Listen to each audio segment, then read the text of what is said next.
Okay, Nicole Sandler, who has filled in for me every time I've ever asked her, never says no, does her own show, then drives from Fort Lauderdale all the way up to West Palm, which is about 60 miles, and then does another show and fills in for me, and you are the master of the interview. Oh, wow, yeah. Thank you. Oh. You like the interview?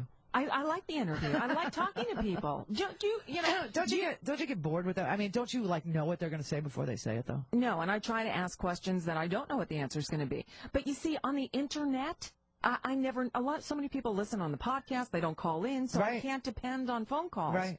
So I do a lot of interviews, and I try to interview interesting people and have fun. She's the Bill Maher of the Randi Rhodes show, is what she is. And speaking of that, I got to tell you, I have an interview that I did with Bill Maher. I, honest to God, I don't know what's on it. I really didn't listen to it. Tim Walker, he had this in his closet. And Tim spends a lot of time in the closet, a lot of time. Duffy, too. No, actually, they're out of the closet. But they went through all their stuff. I went through all my stuff. And Tim came up with an interview that I did with Bill Maher. And I honestly don't remember. But, everybody always asks me, why am I never booked on the Bill Maher show? And I wonder if there's a clue in the interview. I don't know, but I'm going to play it now, and we can listen to this together. You're late. Bill Maher. Hi. You're late. I'm late? You're late. Oh, I thought I had it right on time. Honey, it's live. It's live. It's live. I had 1:47 on my thing, and I see on the clock now it's 1:49, and I've been on the phone 2 minutes. I only have a person, but your people went crazy, running, looking for you, calling you, trying to find you at 47. Oh, well, maybe my clock is wrong. Oh, this is probably why. You don't talk to a man like Bill Maher like that! Okay. All right, Fredo. Well, here in California, everybody's clock is wrong. I went to high school there. It's a miracle that I know anything at all. Oh, stop. That is such an outdated view. What are you talking about, California? Oh, stop it. I transferred from a New York City public school, believe it or not, to a California public school. And when they test you to see where you fit in, I needed service for the nurse, typing, California history, and gym. That's what I needed to graduate in 11th grade. Yeah, but you really think that California is so different than other places around the country? New York still has a great education system, I will tell you that. Sure, you go to school in a crumbling building, but, hey, it's no different than your apartment, so... I don't know about that to me. I know you have a love-hate relationship with New York because I read your book, and you're not thrilled with my city. You're just not thrilled with it. You're right. I know. You're right, and I just spent the whole month there. I know. I didn't know that, but I did read your book. You know what? I love you, but I don't know where you are on the political spectrum of things. I know that you're not really partisan, and yet you got killed for being... What was it that you said that got you in so much trouble? Oh, God. What was it? Do we really have to? No, we really don't. I just want to know I was trying to think all day. What did he say? I said that the terrorists who flew into the buildings on a suicide mission weren't cowards. Oh, right. Yeah. Well, they call me Osama bin Randi, too, because I say things like that. I say we were unprepared. I say that the president had an intelligence briefing on August 6th, and they went on the longest vacation a president ever took in his life. Right. Yeah, I just don't know how you get a briefing like that. America is in dire danger here. They're going to fly airplanes into an economic target like the World Trade Center. Right. All right, I'm going to the ranch. How does that happen? I don't even know what he could be thinking about, and everybody thinks he loves people so much. Isn't it weird to you that his reputation is the thing that everybody loves about him is he's like people friendly? Also, how about the fact that the reputation of the Republican Party is that of the party of fiscal sanity and restraint? Yeah. And for the second time in my lifetime, they're the ones who are running up an incredible debt and giving future people this huge problem to deal with, just the way his father had to go back on his word and his no new taxes pledge. and he and Clinton, got the debt finally back down to something we could manage, and this guy in 2 years takes it right back up there. For what? So that a bunch of rich people can get a rebate that they never will even see because they'll put it right in the bank. Yeah, you're right. But you're a smart guy, Bill. I mean, I love you. I love, I love Janine, too. Her and I are actually friends, and the kinds of things that are happening to people that say things like that, including me, it's mind-blowingly bizarre. But you are a smart man, and you know who Grover Norquist is. Now, oh, yes, I used to have him on my old show. Well, I wish you'd get him back on, because Grover apparently tipped the hand of the Republican agenda by giving his speech to a bunch of, Republican bootlickers who just, love to hear him talk about defunding government. And you know what the plan is. The plan is no services, period. Right. I mean, Democrats have got to get a masterful, brain around the language we use. That's our problem. You know what? That's funny you mention that, because I do a long thing in my show that I'm bringing to your town. Which I will see, by the way. Good. I hope you do. Now, this is the show I just did on Broadway. Oh, wow. That's why I was in New York. All these things. I got a Tony nomination. I'm trying to get syndicated. I'm down with my own agent. I don't have time to keep after your career, too. Anyway, we did a show on Broadway, a one-man stand-up show called The Home. Don't worry about that phone ringing. Oh, okay. I wondered who that was. Nope. Yeah. Go ahead. Another line. It'll go away.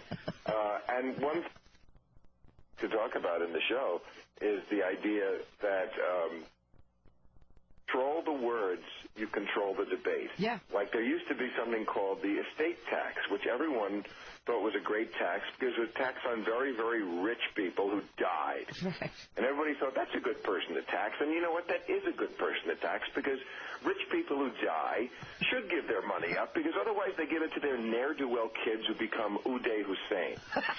So the Republicans changed the name of the word from the estate tax to the death tax. Yeah. And then everybody went, oh, that's no good. Death could happen to me. That's exactly what I mean. That's exactly what I mean. I give you 10 other examples of it. And the Republicans are so much better at that game of controlling the word and therefore controlling the debate. Hey, pro-life. Yeah. What's that? Hey, we're pro-life. You know what the other guys must be if we're pro-life. Right, exactly. And of course, what they're saying is we love the fetus, hate the child. But the fetus is adorable. I got to get me some of those, Right. I know. Now, once it gets born, then it's your problem. Right, exactly. Drug addicted, single, guy, too bad. Get off. I say it is not life until Michael Jackson can dangle it from a balcony. That's exactly the point. That's right. That's right.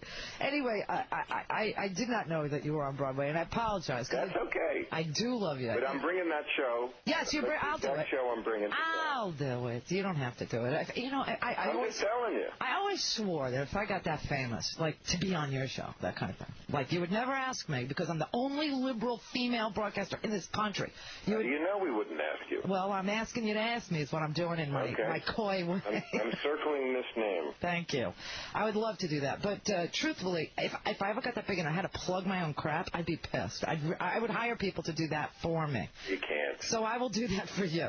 Thank you. He's coming to the Carefree Theater. Everybody knows where that is. And it'll be Thursday the 26th. And if this is a plug, if this is a perk, I'll be there too. All right, well, say hello after the show. Yeah. Oh, really? Yeah, okay, I'll do that. Yeah. No, I don't want to be a pain in the ass. That's not my style, really. I'm not like that. I'm a really... Hey, God, you're hard to please. I know. You want to date me now, don't you? Really bad. You see what I have with New York? No, you never got married or anything. It's just you're really... Exactly. Yeah. I talk about that in the show, too. You should, because you have some reputation, boy. I'll tell you. It's like I want to do you, and I'm so done with doing people. I mean, I'm over it. But, yeah, all right, so we'll see you on Thursday. I'm giving away tickets to your show. Okay. So I will do that. I will pack the audience for you. So this is the actual Broadway show. This is Victory Begins at Home. Oh, wow. That is so cool. I thought maybe you were working out for an HBO or, a special or something like that. How do you like working for them? Is it better than...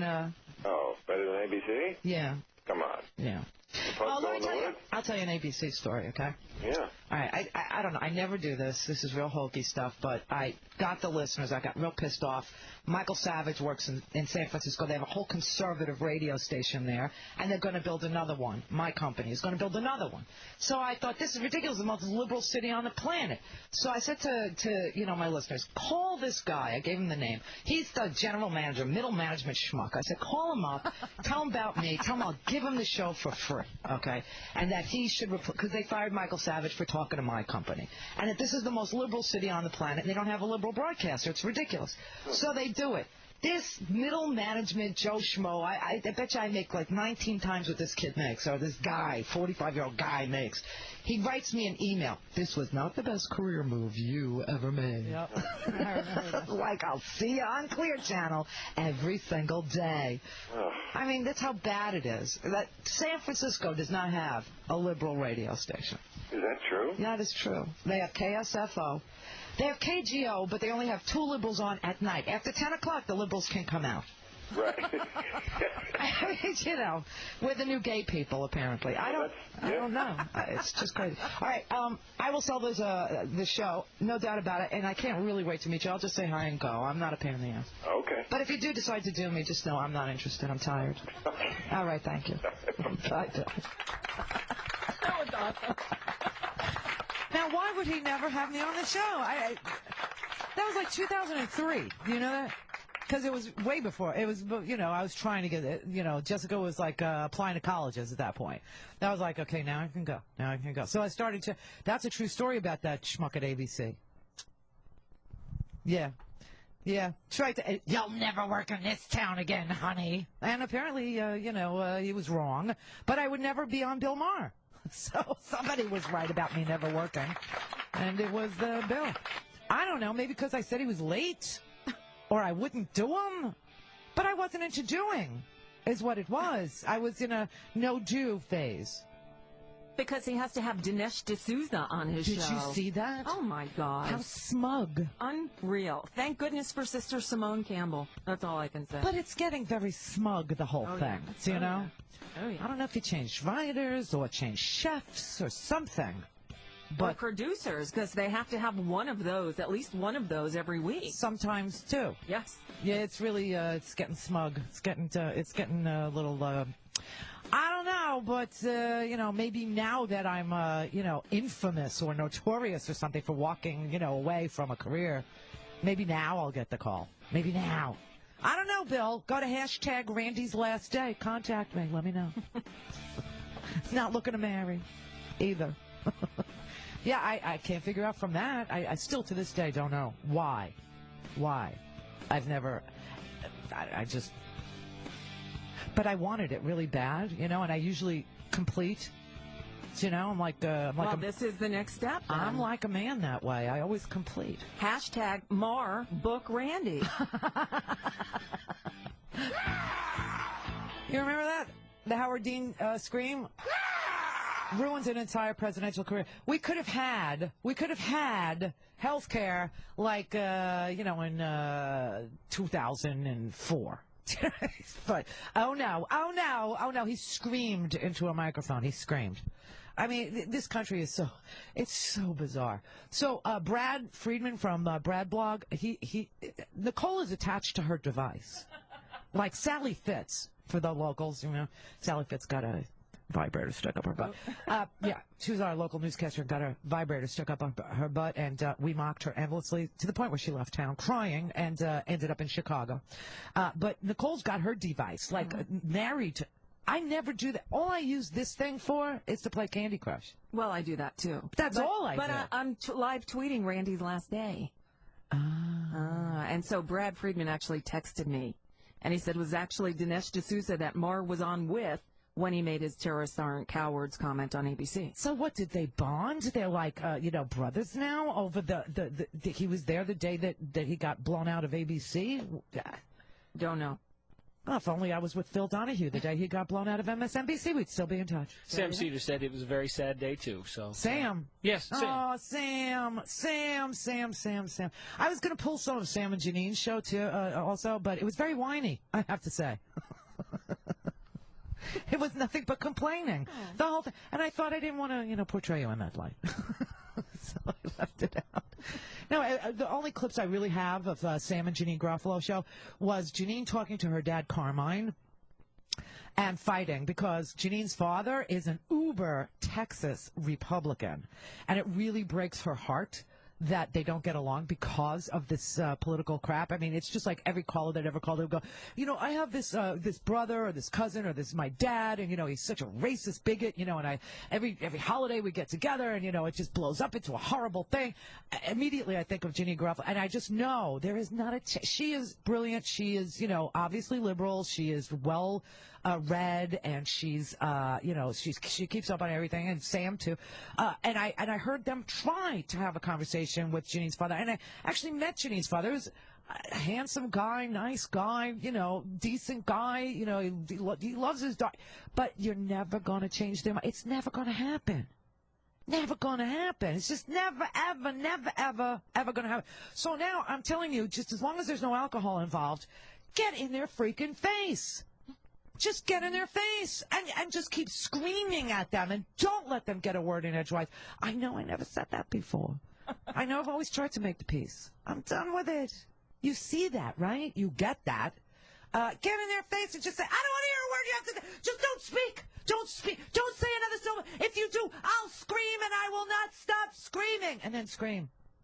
Yeah, it's got to be annoying because it's never going to stop. And that's pretty much the only audio I have of that show, and it was sad. And then Sam tried to make the peace between them and said that he had seen, you know, them riding unicorns into the sunset or whatever, and you know. But Sam, I will tell you, Jessica is still your biggest fan. My kid, my child, she is Sam Cedar's biggest fan. Therefore, I never tell her how drunk you get, ever, especially in Seattle. Never tell her that. All right, who's the lucky caller? Steve on Long Island. Randy, we're going to miss you. Yeah, you are. I don't think that you're not on Bill Maher because of that interview. I don't either. I hadn't heard it, really, truly, and I usually don't play things on the other I hadn't heard, but I knew I did it, so how bad could it be? But honestly, I can't figure out for the life of me why he hates me or snubs me. Or It's the booker. It's not him. It's the booker. What, is he using the same booker as Maddow? I mean, what is going on here with this? He's always the booker. I am on somebody's crap list, and maybe it's that schmuck from ABC. You know, you burn one bridge, baby, and you'll never work again in TV. No, it's not that. It's the fact that you... Well, the only person, think about this, the only person that ever booked me, okay, consistently, was Larry King. Well... Yeah. I mean, I remember going on Paula Zahn and getting in her face because it's what I do. I mean, I got on Paula Zahn and she wanted to talk about, you know, the lacrosse rape case. I'll never forget this. Oh, God. Right. And her promos were like the sound of a zipper and then said Paula Zahn. Right? And then she wanted to talk to me about rape. And I was like, okay, honey, here's the facts. Now, if you did your homework, you would know that 1 out of every 4 women you're talking to right freaking now has been raped in this country. Why are you focusing on these Duke lacrosse players who probably didn't do anything, you know? And so I never got booked on that show. Then I was on Joy Behar a couple times, and I was apparently more entertaining, funnier, prettier, younger, and she never booked me again. Oh, by the way, congratulations to Barbara Walter, who finally retired from The View. She retired today. Me, Dave Letterman, and Barbara Walters. Randy, thank you for everything you do. You're welcome. And for the life of me, I bet it's that same middle manager schmuck. So, you know, you burn one bridge. You'll never work again, Nicole. You'll never work. Great. Yeah, keep that in mind. Yeah. Let that be a lesson. This is my last commercial, everybody, my last one. Who will it be? Whenever I see people with perfect hair-free skin, I always want to know how they do it. Well, I asked some of my friends, and they gave me an insider secret for getting smooth skin without all the hassle. They use NoNo Pro. Celebrities and models have been tossing their razors and their expensive salon treatments and switching to the NoNo Pro for weeks, not days, of long-lasting results. It's literally the best way to remove unwanted hair with no pain. And it doesn't matter if it's your arms or your legs, your bikini line, your face, and guys, your chest and your back, wherever. You will love how easy the NoNo Pro is. and you will love the professional results that you get from home. Ditch the razors. Go away from those salon treatments and switch to NoNo Pro. You will be thrilled. NoNo comes with, why did that sound like a threat? NoNo comes with a 100% 60-day money-back guarantee. Plus, when you purchase NoNo, we'll give you a $50 gift card for a dermatologist-recommended award-winning skincare line, plus a free travel case for you, and I am traveling. You have to get a NoNo. Go to talknono.com. Get these free gifts. Talknono.com. T-A-L-K, nono.com. T-A-L-K, nono.com. Ring, ring, ring, ring. Hello? Don't do it. Ladies and gentlemen, it's the world's biggest drama queen and my friend Stephanie Miller. Are you what are you gargling with? Wine? What? Calm the freak down, girl. I'm not doing well with this. I have you know, I heard our friend Melissa Etheridge call in, and she was classy and graceful. This isn't going to go like that. There's going to be screaming and crying. There's going to be begging. There's going to be like any other one of my breakups. You mean all of them. You know who gifted me Melissa Etheridge, I come to find out? Nicole. Nicole Sandler gifted me the Melissa, is how that happened. Yeah. You know, I would have been none the wiser, except Nicole emailed me and said, I gifted you Melissa Etheridge. Okay. Here I was thinking Melissa had a special place for me in my heart, and now apparently she's seeing Nicole on the side. This is what it is. Tramps, both of them. Laverne. Listen to her. I am not doing well with this. I am not doing well. Why? Why? You know I don't just love you as a friend. I am your biggest fan. And my drinking buddy. I mean, listen to you every day. We're the Laverne and Shirley. We were. Liberal Radio. I've been drunk tweeting. Stephanie, I'm trending on Twitter. What does that mean? That means you're the shizzle. Really? I don't understand it. Yeah. Listen, you know how I feel about you. I've said it to you. I've said it on the air a million times. You are the best in the business. You are the best there ever was. I know. There ever will be. Seriously, you don't know how many times I've cried. I'm going to start crying now. I really am. Why? I love you so much. I really do. You have my phone number. You're like the only person that actually has it. I love you. I don't even think Nicole has it. Nicole's got my email. Do you? I am actually crying. Oh, my God. All right. So, you know, you always do this. You make yourself the victim. Here I am. You know, my whole career is ending, and now I have to worry about you and your mental, acuity. I mean, honestly, you always freaking do this. You won't even let me have my moment. I have to actually sit here and worry about, is she going to, like, smash her face on a fire iron again? Is she going to start drunk texting her blood clot in her eye to the point where I have to call her up and go, Steph, either you get a PR person or put the phone freaking down, honey.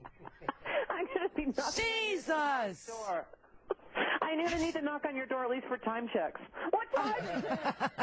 38 after. It's 38 after. You could at least give me the Howard, for God's sakes. All right, I'll give you the Howard. Howard, say hello to Stephanie. Stephanie, I'm here. I'm right here by you. He's here. Hello, handsome romantic. Hey, gorgeous. He has no idea how to use the mic. I mean, it's like an intimidating mic, too. It looks like a giant one. You know, it's one of those big black ones. It's pointing at me. And it's like right, he doesn't want to go to it. I understand. He's such a size queen, really. He is. He absolutely is. But you know what? If this isn't going to do it for him, then nothing will. This is like big, huge black, what is that, a Shore? Yeah. That's a big Shore mic. Oh, you take good care of my girl. You know I will. You know. Well, I'm unplugging this mic. I'm taking it home with me, and that'll be it. But she's going to do a show for me. I'm taking my instant replay. Now, are you ready for some football? Say, baby, put down that pipe and get my pipe up. Yeah, listen,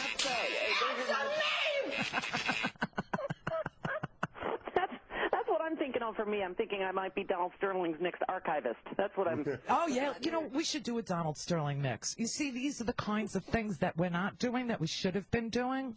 Right. And I think it's because, you know, we don't have the bank to pay these people that we used to have.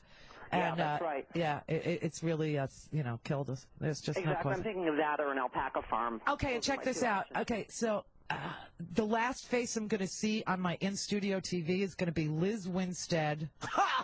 and Rush Limbaugh. Perfect. Perfect. Perfect. Perfect. Awesome. Yeah. Awesome. Honey Bunny, Yes, darling. I am beyond sad. I think you are, honestly, we will just not see the likes of you, and I am so sad. I really am. I'm trying to be funny for you, but I'm not. I understand. I mean, I get it. But you know what? I'm good with it. Yeah, I know. I mean, I understand it. I think, look, you've been jerked around a lot, and you have a right to do what makes you happy. And I understand you want it to be on your terms. Why are you laughing? She speaks such truth. I can't help it. I'm having a hard time. No, he's laughing when you say it was, I don't even want to. I don't want to. This is my day. It's mine. Listeners have been calling and saying, are you going to quit too? And I said, no, I'm like Richard Gere and an officer and a gentleman. I'm like, I am not going to quit. I've got nowhere else to go. Which is sadly true because you know me personally. So, I listen. No Howard, I got no Costa Rica, I got nothing. Listen, Donald Sterling's digging in for the fight. He's going to stay in for the long haul. The crazies in Bunkerville are dug in. CNN is never going to let go of the airplane. Republicans are going to be investigating Benghazi this whole summer.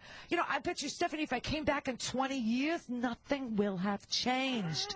The world is going crazy. It's time to go. Bedlam does not need a play-by-play announcer, especially not ones of your caliber or mine or Nicole. I mean, really, they don't deserve us. They just don't. Yeah, I love who's the police chief that just called the president the N-word, and he said, I'm not going to apologize. What did I say? It's a beautiful country that we've made here. Yeah, look what we've done. Yeah, look what we've done. Rush Limbaugh's trash at Hillary. It's not even 2015, really. And he said the only and greatest achievement Hillary Clinton is her gender, being female. If Rush was a man, maybe he would know a little bit about that. But he's not a man. I mean, the boobs. I mean, they're big enough. They're bigger than both of us, baby, and we're talking a lot of heft here between me, Nicole. I mean, the man part of him. He talks all the whole slut thing. I like getting sex advice from a man that hasn't seen his own penis in like 25 years. Yeah, I love it. I really. And did you see the ratings on the station that he replaced us on in L.A.? Did you see it? Did you see it? I did. He's in 39th place on. There are 12 non-English stations, beating Rush. Rush, okay? Yeah. Well, which take joy in because it has to enrage him on many, many levels. Yeah, I've said it. You and I have been in the business 30 years. Yeah. We've, had ratings way before there was liberal radio. That was my favorite thing, by the way. You and I have something else in common. I've been loving the rock jock stuff because I started as a rock jock, but I also called Oliver North a convicted felon to his face. And oh man, let me tell you something. We had a great ride. We really did. We had a great ride. The only shame you should have. Yes. Is that television show you had? Really, it's going to be like that. Somebody Google that. Really, people, you want to see something a horror show? You want to see a horror show? I mean, this is what a bad producer will do. No, I don't blame you. This is what a bad producer will do to you. This is what the suits do. This is how much, influence they have on what you see and what you hear. She's brilliant. Everybody knows. Stephanie is freaking brilliant. And she's brilliant at 6 o'clock in the morning. I mean, come on. And she drinks. How are you brilliant at 6 o'clock in the morning? And you drink. I mean, it's unbelievable. So, they give her a TV show, which she deserved. She's beautiful, blah, blah, blah. Okay. They put her on a stage. Wait. Three-way with you, me, and Howard. What's wrong with that? Why? Because you'll just lay there being needy. That's what's wrong. What, I don't have enough work to do? Now I got to do you too? Please, give me a break.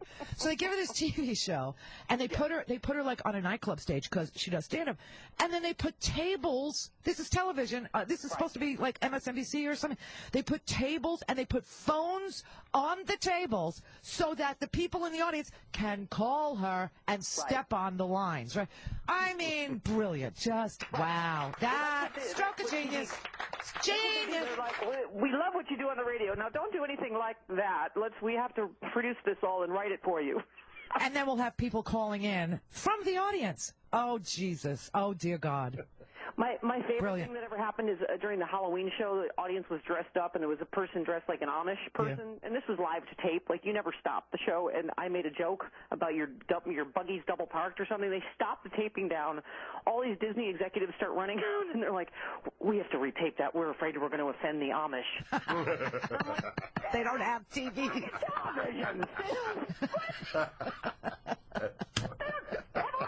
You moron. You know, people have no idea. They don't have a clue. That's why I played some of the secret recordings from Air America. People have no earthly idea. They just don't know. They don't understand that your job is 10, 12 hours a day, that it includes the management, that it includes the suits, that it includes producers, that it includes salespeople, that it includes, clients. And then by the time, you get your 3 hours, you're like, if somebody asked yesterday, what's the thing I'm going to miss the most? It's the adrenaline, man, that rush that you get, because it's the only thing that gets you through the show.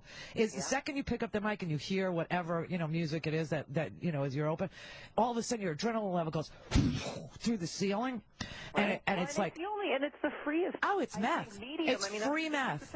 I actually had a television executive say to me once, and my head writer, he said, "Do you have to make fun of things?" We're like, what?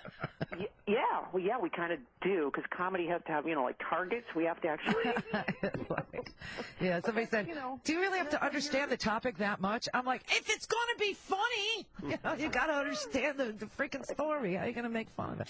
But you are the most brilliant I love you. that has ever graced a radio microphone, and I remember I told you the first time I heard you before I met you, I like froze in my tracks. I was like, I'm supposed to know this woman. Listen. We have something to do together. This is like, and I've just been, your number one fan since day one, honey. And okay, Misery. All right, thank you. Kathy, it's Kathy Bates, everybody. And as a professional, I really do. Oh, man. You got a heart of gold, honey. I know, but you know what? This is getting like single white female, okay? Can I just say? I would like to be graceful and wish you well, but I really don't. I know. I don't want you to leave. I am going to be classless. For selfish reasons. About this entire thing. I'm going to be clingy. Oh, shocked. I'm shocked, I tell you. Shocked.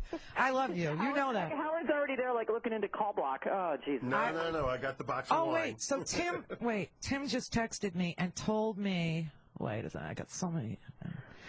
I said, oh my God, what does that mean? He said, you're trending in the U.S. I said, what does that mean? He said, means people are talking heavily about you in the U.S. on Twitter. Normally Justin Bieber, you bumped him. Oh, take that, believers.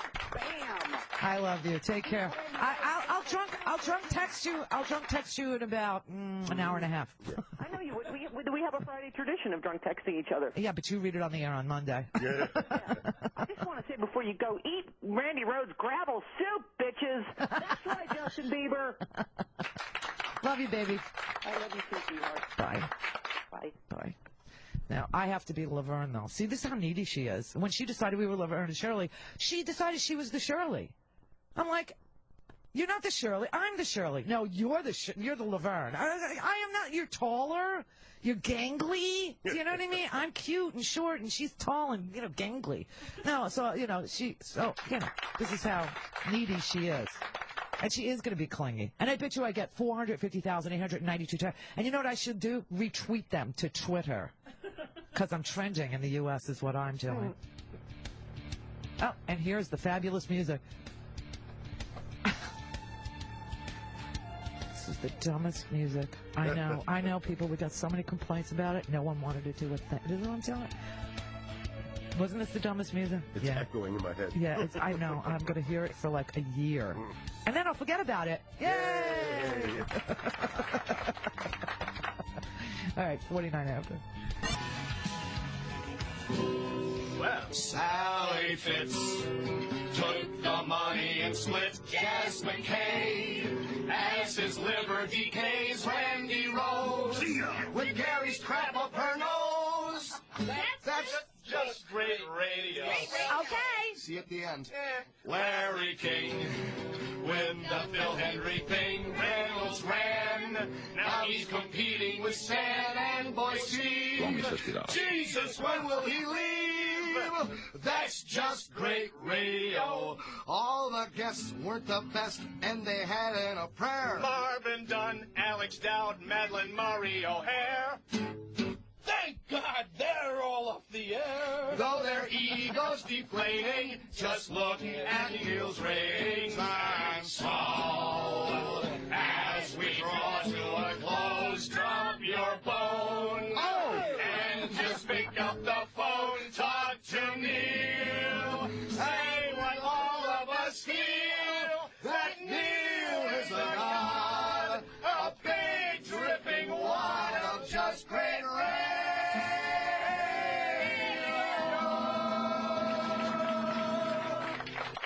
30 years in 12 segments. There you have it. And the rest is silence. No, I'm only kidding. All right.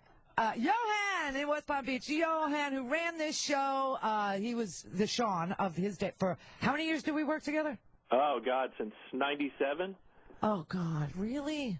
Yeah. Oh, that's so sick. That's so when cassettes and reel-to-reels and mini discs, there was no MP3, there was no Prophet system or Scott Studios.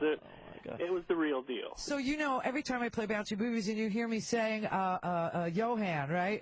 This is Johan. This is who I'm talking to because Johan stood behind the board for, oh, God, since 1997. Yeah. You know what he did for me this morning? He's now the the traffic guy for our local news station here, and he's in the helicopter. He flies in the helicopter. Oh, here we go. This morning, I got to tell them this. This morning, Johan. Oh, this is amazing, yo. This morning, Johan. I think we were the first people to ever say yo, you know, like as a word. You got that one right, yeah. Yeah. But this morning, yo, flew the helicopter over my house and gave me a shout out because it was my last day. And he said, "Come to the door. The Channel 5 helicopter is right over your house." It was the most mind blowing thing ever. He gave you the salute. He gave me the he did. He gave me the salute from the helicopter this morning. So that was awesome. What a unique and wonderful parting gift. Yeah. Well, I have to say this. Hey, first time caller, long time listener. Here you go, baby. I just had to say that. But let me say this quick. I know we're up against the clock, believe me. Yeah. And the music, terrible. But anything. Personally and professionally, I've never had a closer and true friend that you are to me. Yeah. And through unbelievable times, good times, and really some, I won't say bad times, but tough times, because we never had bad times. We attacked them and we beat them. Yeah. But you have always been there for me personally. You too. And professionally. And from Jess and Mom and Sis and going through all that, I love you. Howard, you got a good girl. And hearing Jimmy there, you know, I love him. And Duff and even Tim when they started to come in, and Rock and Steve and everyone through the whole family.